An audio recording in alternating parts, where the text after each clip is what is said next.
finding it very tricky. So yeah, it's tricky. It's like it's challenging to all. Yes. I just want to quickly see something. At this point, you the person expect which outcome it. See the recordings running. Um, question.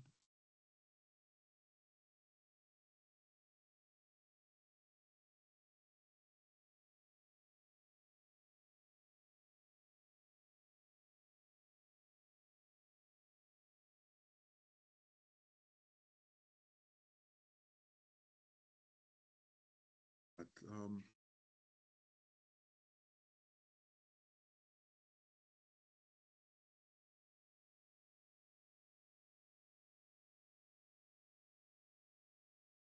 but um, guys, I'm talking to people watching the recording afterwards as well. I've got one student in class at the moment. Spoke to Dr. Henny today. Henny's got the other cohort. And of course, good evening, Shelby. We can understand that this evening, I think you guys are absolutely busy with your work. Good evening, Zandile. Good evening, Lee. So I'm opening this evening to Q&A. If there's specific questions, I'd like to address those. I know you guys are busy and you're focused on submitting on Friday, and I want to just reiterate and go over some of the things that we've said, just so that we are all on the same page.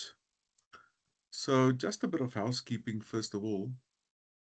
If we are saying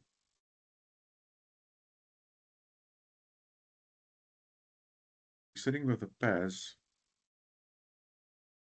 for the 24th for submission, you will submit again, you will submit your presentation on the ARC link on the deadline, which is Friday the 24th. Guys, make sure you do submit on that date. That is the, good evening, Tangi. That is the submission date. The normal penalties will apply if you submit late. The normal penalties is 15% is distracted or subtracted if you submit within 24 hours. If you submit after 24 hours, you get a 0. So please don't miss that boat. You're going to put something together, which I would convert to a PDF file. So I would change the PowerPoint presentation to PDF. I would submit the PDF version of my presentation on ARC on Friday the 24th. The one you submit is the one you will use in your presentation. Now, just quickly on that again, guys, there's some people now that are having difficulty with attending the presentations. Let me just make it clear again for everyone's knowledge and information how the presentation's supposed to work. So initially, remember the presentation is the part 3 submission. That's a full distinct submission, and then your physical live presentation. It's a live presentation. You're not submitting something that you've done with a voiceover and it's not in real time. It's a real time live presentation where your pod peers and your pod leader sit in as an audience member. So in my case, I've got 6 students in my pod. So we will be 7 people dialing into a specific meeting, a Teams meeting, where our pod will do our presentations. Initially, we said we are looking at opening up the timetable areas or space for that, which basically came down to next week, the 29th at 6. And then campus decided, let's try and avoid taking up the timetabled slot and work around it rather. It's completely up to you and your pod leader where you slot this in. Remember, I showed you guys an email, and I can bring the email up again. I think it's this one from Renolda.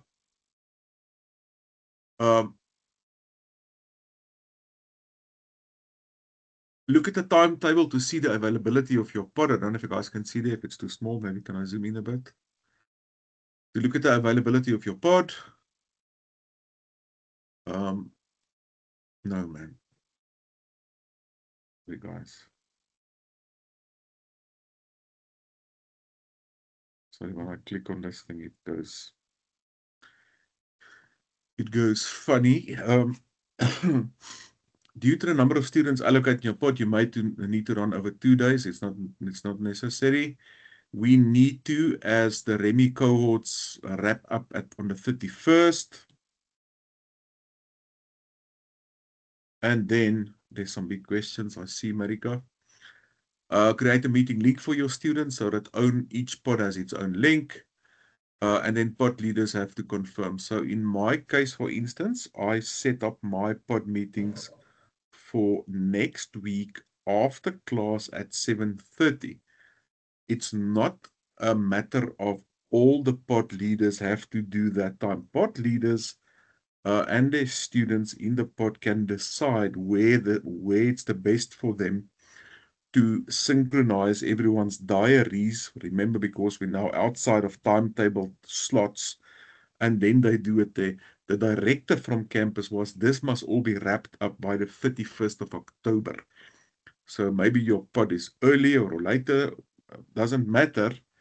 The fact of the matter is there's a presentation due now on Friday the 24th, and there's a pod meeting with a leader where you do your live real-time presentation using the very same presentation that you are submitting on ARC on Friday. You cannot go and work on and change that presentation. The one that is submitted on ARC will be the one that you use to present, in my case, next week. It is a tall order, but that's the way it is, and that's what we work with. Again, marks are awarded for presentation, format, and delivery. We saw the rubric. We can have a quick look at the rubric if you want. Must be conducted live with the remainder of a pod in attendance. We know that. Presentations, guideline length, 10 minutes or so. It must be referenced. So yes, bring your references in there as well. As a guide, students could include 6 to 8 slides. Again, I told my pod, guys, it's up to your pod leader. We don't have a template from campus. It's up to you how you put this thing together. So don't look too much at me or at your pod leader in terms of what you have to do. Remember, you guys are postgrads. You put this together in a way that makes sense. It must make sense to you. So I will allow my people to go to more slides. I will allow you to put in 10, I'd say at the most 12 slides. The guideline is 6 to 8. I will allow up to 12. Discuss with your pod leader what their preference are. And there's some sections that you need to cover in your slides. Intro, over of lit review, overview of research method, overview of data analysis, findings, and a conclusion. And then, of course, you will share, you will present as a presenter in that Teams meeting and share with us. And then, of course, your pod leader will now, for the last time, take note, give you a mark based on this rubric. This is the last time your pod leader will mark your work. Please take notice of that. Going forward, your pod leader will not be marking your work. Remember, if we look at PAS quickly again, there was part 1. There was part 2. This is part 3 that's coming up now. And then the research project, which is marked by someone else. On campus, off campus, external moderation, all of that is possible. So your pod leader will give you feedback on your presentation that you will now one last time incorporate and include in the final compilation of your research report. And then you submit, and you hope and pray and hold thumbs that the person marking your final report marks your paper in a way that is beneficial and good for yourself. All right. You've seen the rubric, figure it out. I'm not going to spend too much time on that. So the first thing I want to say, in terms of overview broadly, make this work in a way that makes sense to you. Don't go into a paralysis and look and wait and think, well, what must you do? Don't do that. Do it. Take the action and do it. All of you have put stuff together. There's a rough guideline of what sections need to be included there. So go out and do that, guys. Don't look for some recipe or something like that. This is now really time where you must step up and put together what you have done. Very important, hey? And it must make sense to you. It must be coherent, logical, sensible, rational, first of all to you, so that your audience and your reader understand what you are busy with. The rubric is a total of 100 marks. There's a lot of detail in the rubric. Please go to that and read it. There's a lot of tips. There's a lot of clues here. There's a content mark of 40 out of 100. Organization and coherent. Guys, I must tell you this. Last week in class, again, we had students presenting on a different course completely. And the biggest mistake you can make with a slideshow is cluttering the slides with paragraphs and paragraphs of information. That's not the way you do slideshows. There's minimal information on a slide, and you as the presenter convey the information. So there's keywords, there's key phrases on a slide. If you expect your audience member to sit and read through paragraphs on a slideshow, you are on the wrong track. If you use funny colors that are contrasting, there were students using a white font on a yellow background, and on our computer in class, it didn't show up at all. You couldn't see it. So avoid high contrasting or funny colors. I would say rather colorful stuff that's funny. Avoid funny effects or funny things. Make it an interesting, by all means, use color. But don't go and put a green font on an orange background. Colorblind people can't read that. So don't try and make it pretty just to make it pretty. Make it aesthetically pleasing so that your presentation is aesthetically pleasing. Make it interesting. I know you guys can do a lot with Canva. Some of you use Canva. Some of you use Microsoft PowerPoint. Putting a little some graphic on the side that sort of draws your eye, or something here that's interesting, or a picture that paints 1,000 words is always interesting.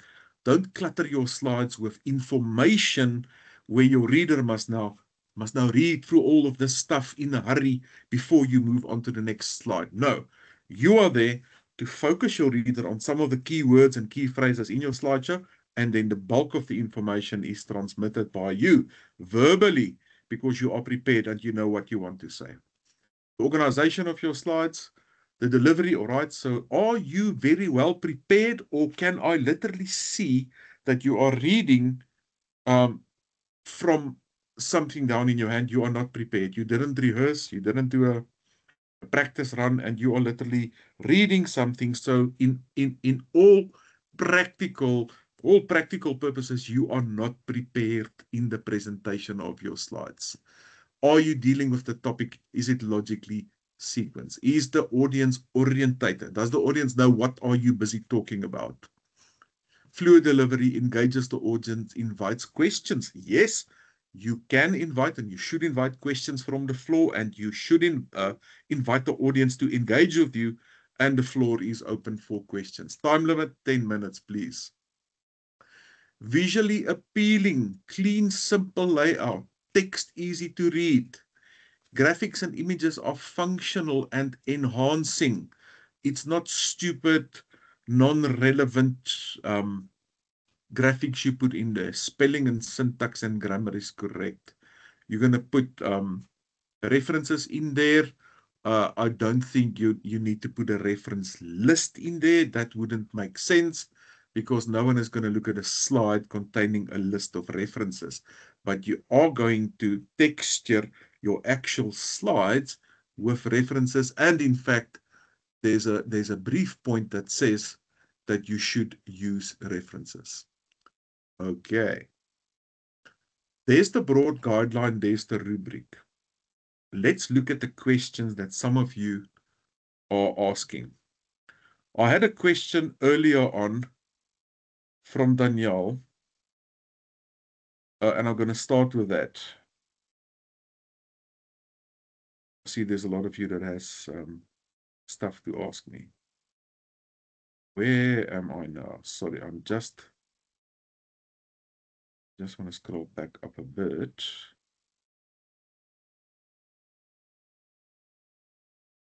This was Danielle Naidu. Danielle, are you in the call? I don't see you. Or maybe you are. Doesn't matter. So in the chat here, please provide more information on what needs to go into the analysis. I'm a bit confused with that. Is it a full analysis that goes into the presentation? And we give a brief summary. Do we add all the quotations? Definitely not. In order to get the codes, categories, and themes? No. This is more for me an overview. Remember, look at your rubric. Your rubric says it's an overview, guys.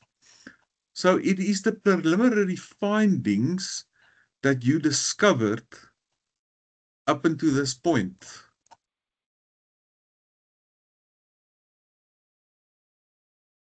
So please, if you're only using 6 to 8 slides as per the brief, how much can you put in there? Obviously, all of you are now busy working with your data, trying to make sense of your data, trying to make sense of your findings, and you're gonna start putting a presentation together, and that's gonna be something that's gonna be a work in progress, obviously, and you're gonna maybe have more material which you're gonna cut down on, and so on, and you're gonna put those keywords. You can do a lot with minimal keywords. You can say a lot with minimal keywords. So this is a slideshow with 6 or 8 or 10 slides, guys. So it is not a full-on presentation. It's not a report. This is here to put you on a launch pad in the right direction, on the right trajectory for your research report. This is what it is. This is where you tell us briefly, synoptically, this is what my research is about, and this is what my preliminary findings is based on these analysis methods. Yes, you are correct. Yes. Look at this, look at that. Yes. You are on track with compiling your final research report, which is a massive document, which is much bigger. It's a big document with lots of sections and references and annexes and all of that. This is just a snapshot, an overview. So please keep that in mind, guys. Give us what you need to give us, but it's in a more cryptic manner. How much can you say in 10 minutes? I've started now. I've been talking for 21 minutes and I've barely started. So please, you need to practice this. You need to trial and error this. You need to see, listen, I'm going to run my thing the first time. Oh no, goodness. I'm sitting on 25 minutes and 30 slides. Bring it down.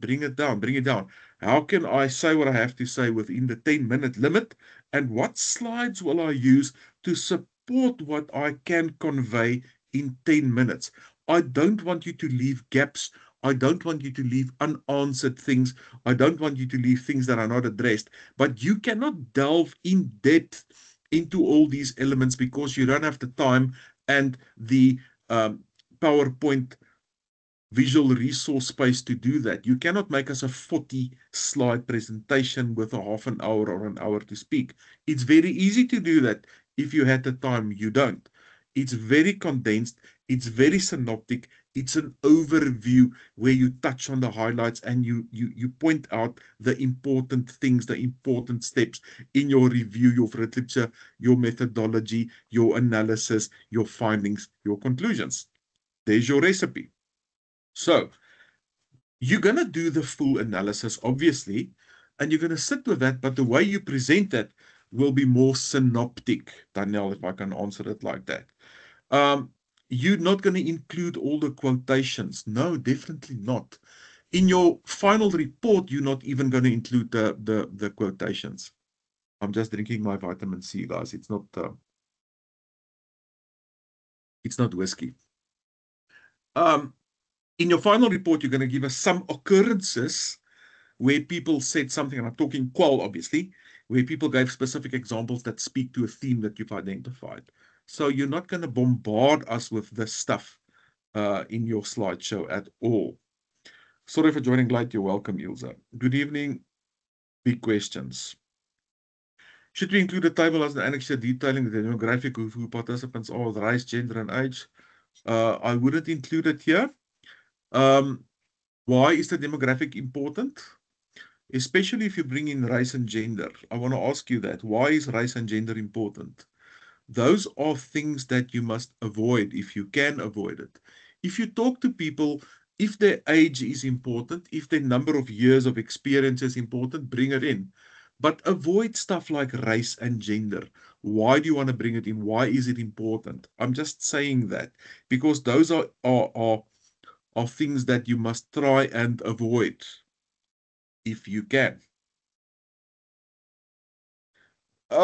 If anything, what happens if the interviews are not 30 minutes long? Oh no, by all means, you can do a fantastic interview in 20 minutes. You can talk a lot of nonsense in an hour. Remember, here's the guideline, Medica. You're sitting with these people, you've got their time now. You're disrupting their lives for some time and they're doing you a massive favor. Focus on the topic, bearing in mind that you need to type out and transcribe everything that was said. So you don't want to talk nonsense.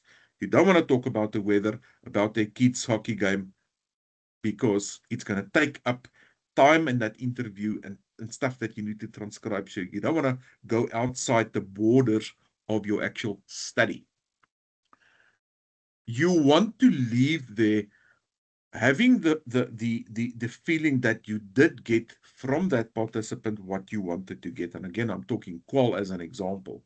You don't want to leave there if there was more to be said. You don't want to leave if there was more to be asked. More, give me an example, tell me more. Why do you say that? How did that make you feel?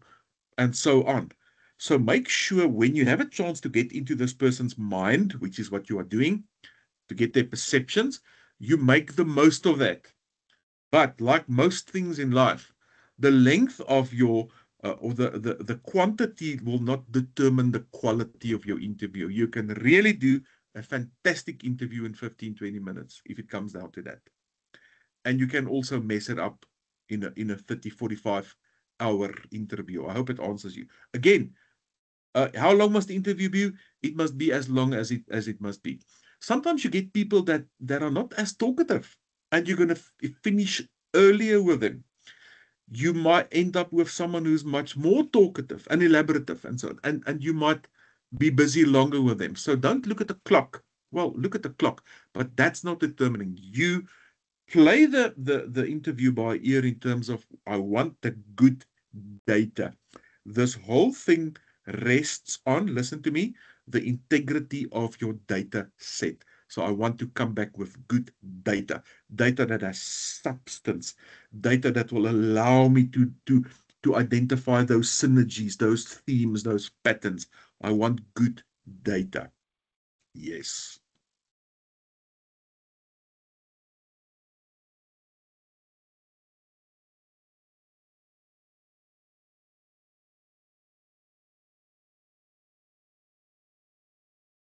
I'm not sure what you mean with the second part, but you chose your sample. They are some sort of a stakeholders. They are some sort of experts or people who are mandated to give you info.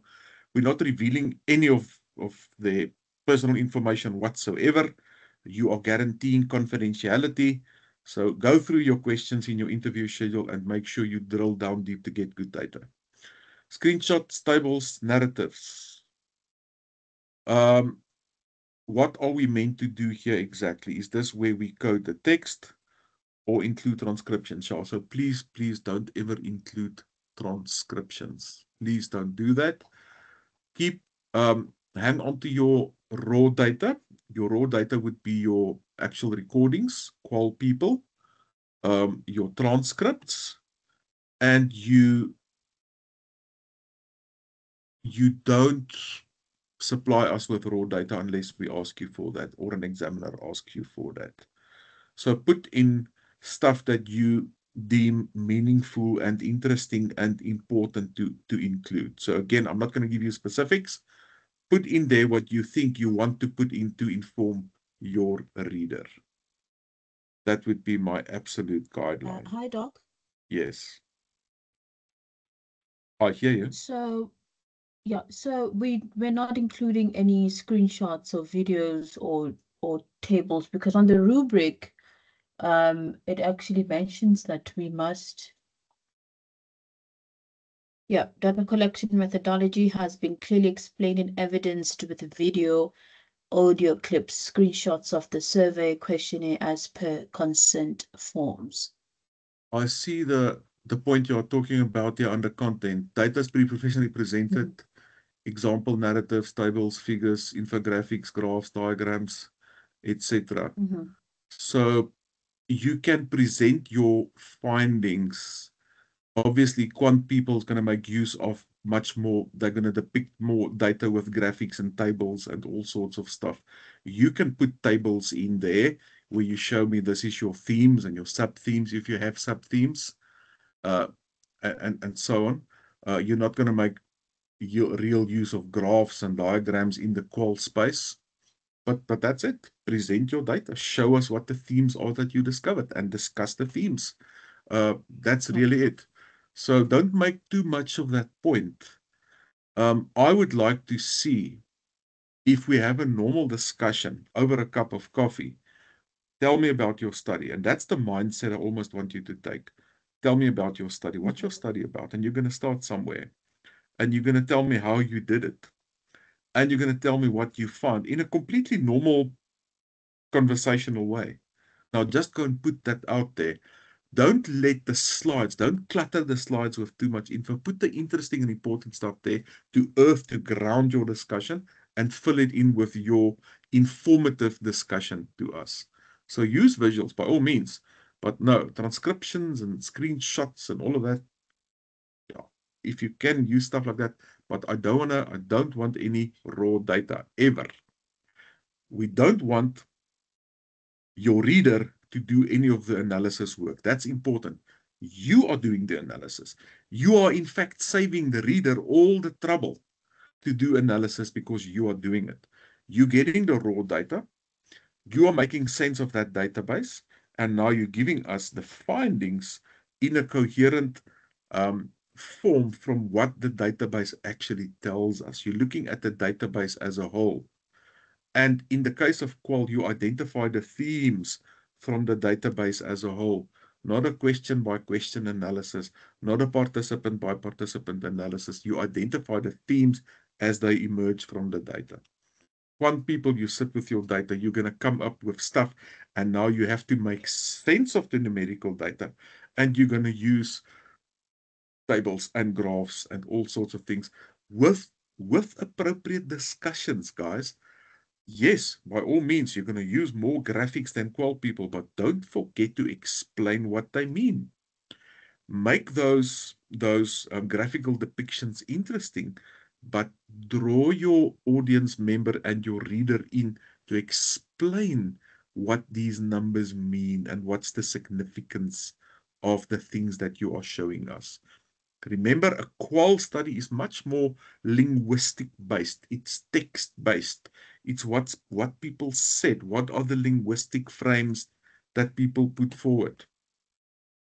I'm afraid my presentation is too populous.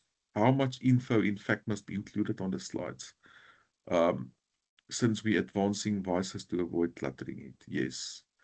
Keeping info at minimum, I'm afraid I will not be able to include my submission info. Well, the fact is this. Campus said 6 to 8 slides, guys. I'm allowing you 12 already. So you have to be able to put whatever you need to put into that, into those 12 slides. It's definitely doable. I promise you. Please assist in terms of how I can go about communicating my findings. I've noticed the qualitative students are advised to not rely on drawing a conclusion based on the popularity of a certain opinion. How do I draw a conclusion whilst at the same time, this is it, Naomi, at the same time, communicating everyone's views, even when they are different? Okay, are you doing qual? Yes, I am. Okay, so it's not about what people said. You include the themes because you deem them important enough to include. You're not counting occurrences. You're not saying this one said that. 5 people said this, 6 said this, so this is more important than this. Please don't do that. Include the themes that you regard as important because they are prominent enough to include. In a way, you could say you are counting occurrences, but you are not. You are not quantifying qualitative data. And remember, this is not absolute truth in the qual space. It's perceptions. So, when they tell you this, and guys, with 3 interviews in qual, it's difficult to really get to those synergies because it's not a lot. Chances are that you guys are not going to achieve data saturation. Most likely not. If you don't know what data saturation is, please go and do the research and address data saturation. Please. Work with what you have. It is more a question of, can you interact with research methodology? Do you know what you're talking about? The content is completely and utterly of secondary importance. Can you find your way in research methodology? Do you know how to analyze? Do you know what a manual thematic content analysis is? Do you know how to code data? Do you know how to make sense and identify themes and patterns? That's the issue. We need to demonstrate that you know what this means. You understand research methodology. You can plan it, you can execute it, you can record it, you can give feedback on it. So guys, you are wrestling with this, and none of us that has done any sort of postgrad work have come anywhere in any other way than wrestling with it with blood, sweat, and tears. And that's where you are. And it's completely par for the course. It's nothing funny. It's nothing strange. It's nothing irregular. And also today you can feel, yes, I understand what I'm doing, and I'm feeling fairly confident. And tomorrow you might feel uncertain again, and there's these emotional almost sort of cycles that you go through, and then you're on top and then you're at the bottom. That's completely normal. That's the nature of the beast. Own it, please. Don't tell me you cannot compile a set of slides that tells me what your research is about. You can. I know you can. I believe you can. And I think you can also, if you're honest with yourself, you will be able to put something together that makes sense. All right.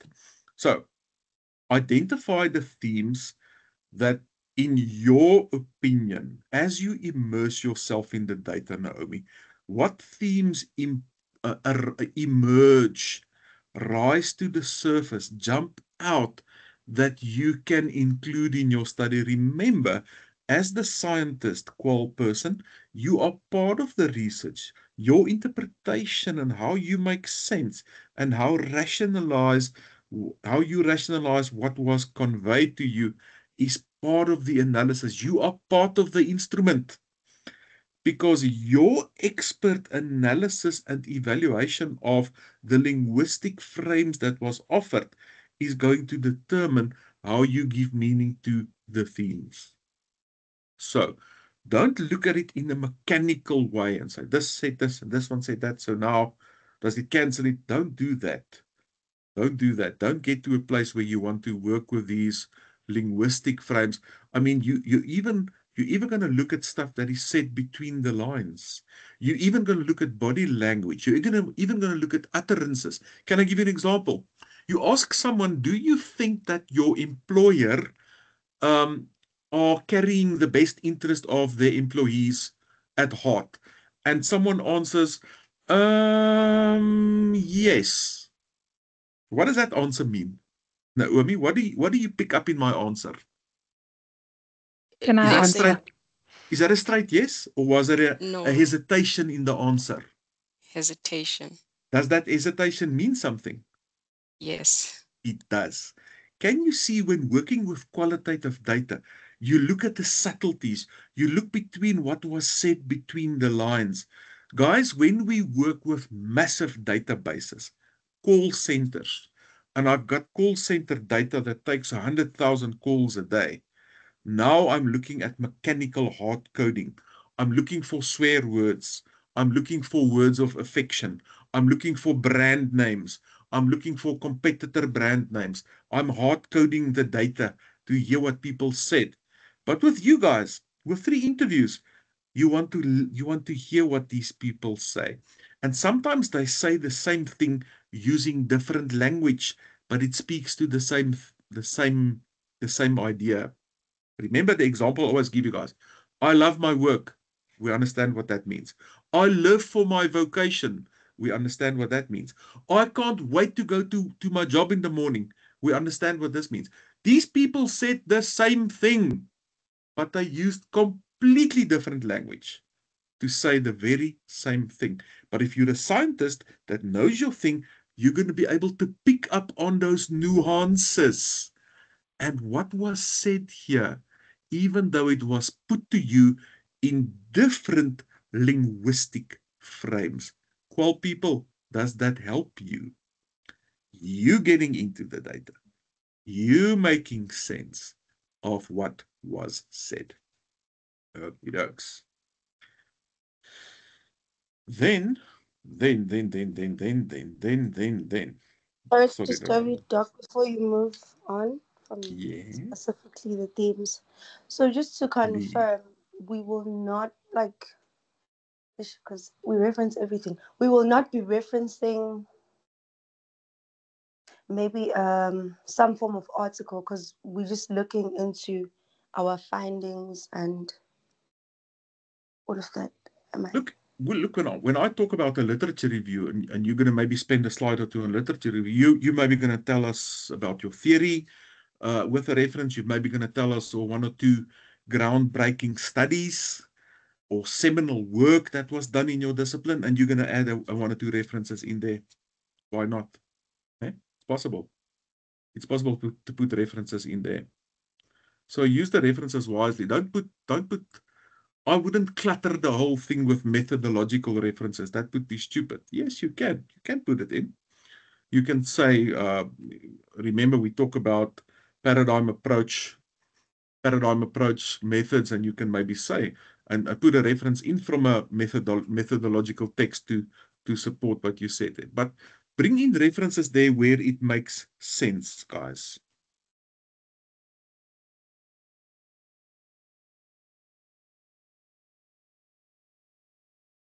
Yeah. Zola. No, you don't summarize what each participant have said. Please don't do that. I didn't say that. You summarize your study. You do not summarize what each participant has said. We are not interested in what each participant said. We are interested in the themes that you identify from the global database. Please. Look at this. I went through a whole thing where I showed you guys a week or 2 ago how you do a qualitative analysis and how you identify themes. Guys, if you haven't watched that recording, please go and watch it. And I went through a complete quant analysis in that same thing as well. I did. We are not interested to hear what each participant said. Why? Then we might as well do the whole study and the whole evaluation. Do you understand what I'm saying? You listen to what I said. You sitting with a database. You are identifying the themes from that database based on what these people said and based on the patterns that you could identify. Does that make sense? Speak on the coding. What does that mean? Question mark. You're going to do a manual thematic content analysis if you're my student. And most of you will do that. I don't think you should use software. If your supervisor or your pod leader says use software, you can. I wouldn't advise it because you're going to miss the subtleties. You're going to miss the nuances.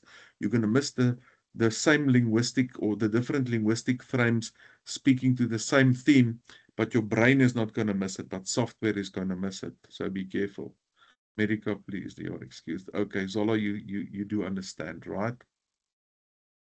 So guys, go back to what we're asking you. This email that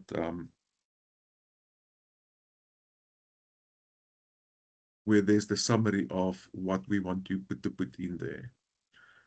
There's an intro, there's an overview of the literature. There's definitely room to put in some references where you discuss the important literature, maybe the seminal, the historic, groundbreaking work, the important studies that shaped the discipline. You're going to definitely be able to include references there. An overview of your research methodology, paradigm approach method, inductive reasoning, cross-sectional design.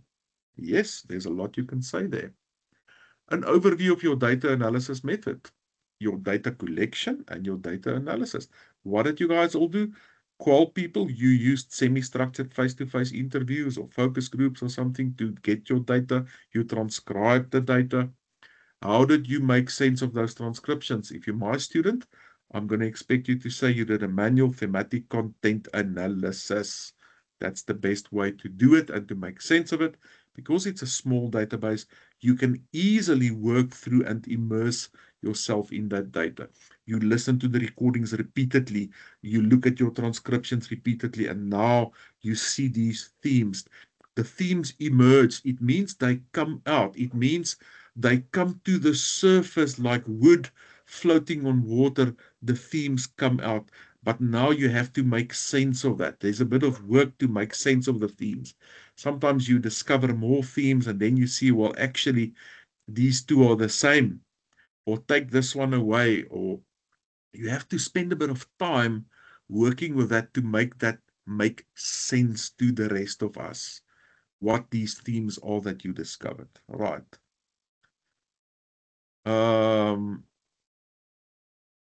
Okay, I think that's fine. And remember, guys, you are the most suited person to do this because you are doing or did the actual data collection. I know some of you are still in collection. Some of you are in the analysis phase. Friday is coming up. It's still 2 days that you have to do that. People, you are not working with massively big databases.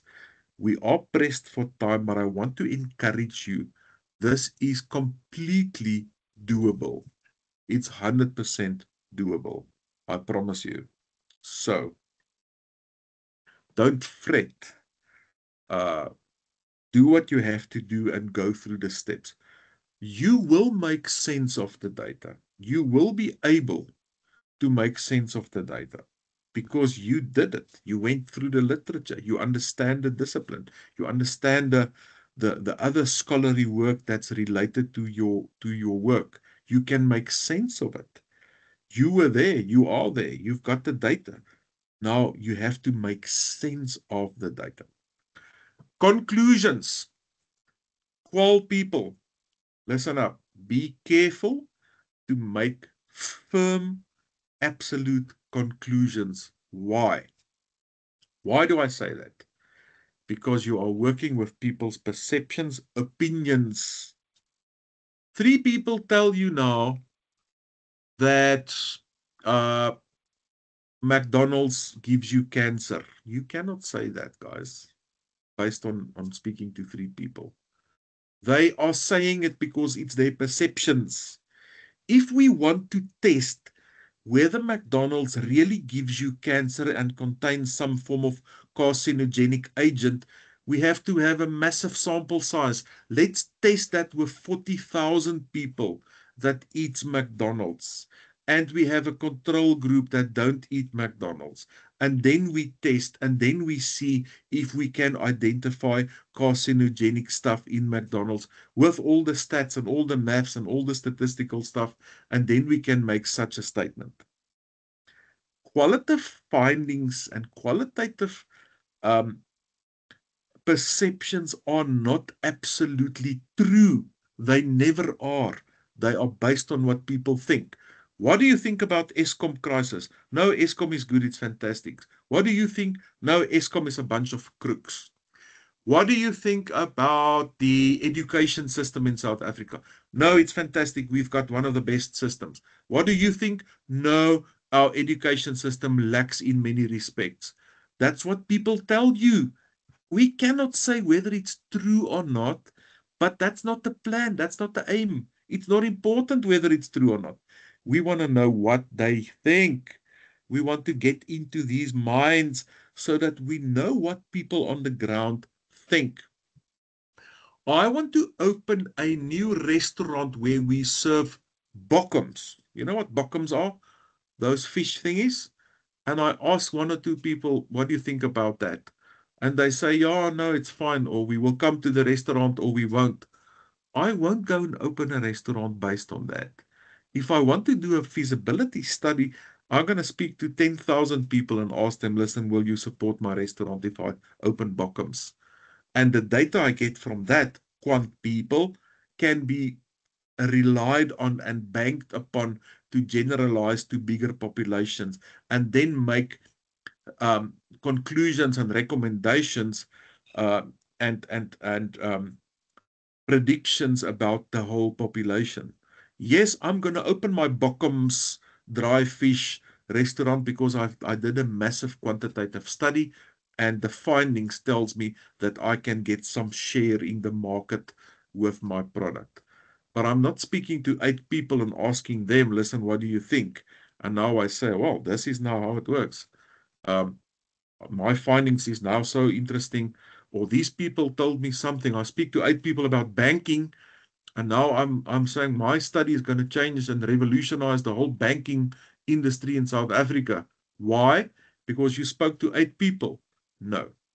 You get ideas, perceptions, realities, people's truths, people's realities is what they tell you. And for them it's real, for them it's reality. Whether it's true or not is of no consequence, but it's still important for you to know. What do you think of beggars standing at intersections? I think we should help these people and give them something every time. I think we should try and arrange employment for them. I think they're a nuisance. We should throw them in jail. I think they should not be allowed to stand on the street. I think these people are scam artists. I've heard they get $1,000 a day. I think these people target our emotional sort of pressing points and they are not really unemployed. You're going to get lots of different opinions. But now from everything that is said, is there something that sort of comes to the surface as a prominent theme, as something that is maybe mentioned by the majority, if I can say that, without going into quant of people, so that you say, well, it looks like this is a prominent or a common theme that jumps out to me. Qual people, I hope I help you. Quant people, go into Excel and make magic with all the Excel goodies. I took you through a whole descriptive stats thing in that session. I took you through a whole correlation, if you want to do correlation, if you understand correlation. On a thing, we're not going to allow you to do regression analysis. We're not going to allow you to do hypothesis testing. Please don't do it. Happy. Right. If there's nothing else, then you know how research works. It's going to sound funny to you. It almost births itself. It's like a baby that that gets born and you are the mother. Sorry, gents, you are also mothers. Giving birth to this baby. You carry it inside yourself and you're going to give birth to this baby. So you will see the process. It almost happens by itself if you do everything that you should do. Guys, it's important that you hear from me now. I'm not going to scare you. I'm not going to tell you how difficult and daunting and challenging it is. I want the takeaway this evening to be, you can all nail it. Trust yourself.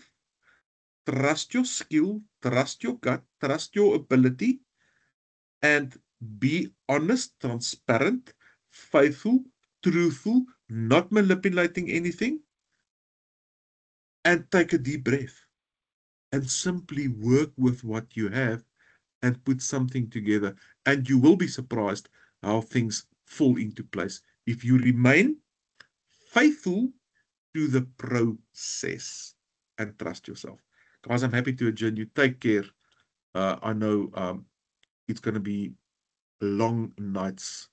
No sleep for tomorrow and the night after. No problem. Speak to you folks. Cheers.